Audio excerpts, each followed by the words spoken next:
Okay guys नमस्कार म फेरि पनि तपाईँहरूको माझमा यो भिडियो लिएर आइसकेको छु। यो भिडियो किनकि एउटा प्लम्बर भाइको सानो गल्तीले गर्दाखेरि एकदमै ठुलो झट्का पुगेको छ घर सौहारलाई होइन। सेम कलरको टाइलहरू पनि पाएको छैन अनि उहाँहरूले चाहिँ नि दुःख 15 दिनदेखि झेलिराख्नु भएको रहेछ। उहाँको घरमा कोही पनि त्यस्तो अलिकति टाटोबाटो मान्छे कोही पनि थिएन। त्यही भएको कारणले पनि होला कि अब के हो होइन। तर त्यही पनि प्लम्बरहरूले यस्तो गल्ती चाहिँ नगरिदिनु होला, किनकि पानीको ढलानको मुनिबाट पाइपहरू नहालिदिनु होला।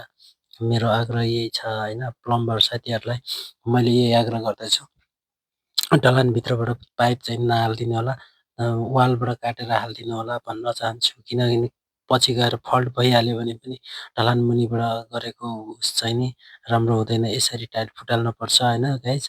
त्यही पनि वालबाट हाल्ने कोसिस गर्नु होला। वालबाट हालेपछि कुनै बेला सिवेज भइहाल्यो भने, लिकेज भयो, पाइप फुट्यो, केही भयो, फल्ट आयो भने तपाईँहरूले त्यसबाट राम्रोसँग बनाउन सक्नुहुन्छ।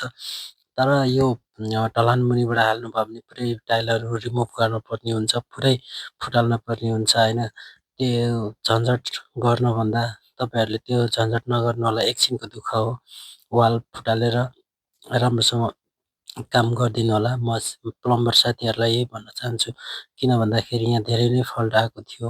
उहाँहरूले यत्रो ठुलो फुटालेर होइन, टाइलहरू सबै फुटालेर पुरै रिकभर गर्नुभएको रहेछ, मेन्टेनेन्स गर्नुभएको रहेछ।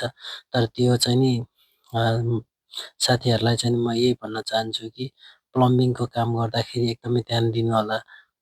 कुनै पनि काम गर्दाखेरि एकदमै ध्यान दिएर गर्नु होला, किनकि लङ टाइमको लागि हो। सर्टको आज छेडी काम गरेर काम छैन होइन साथीहरू।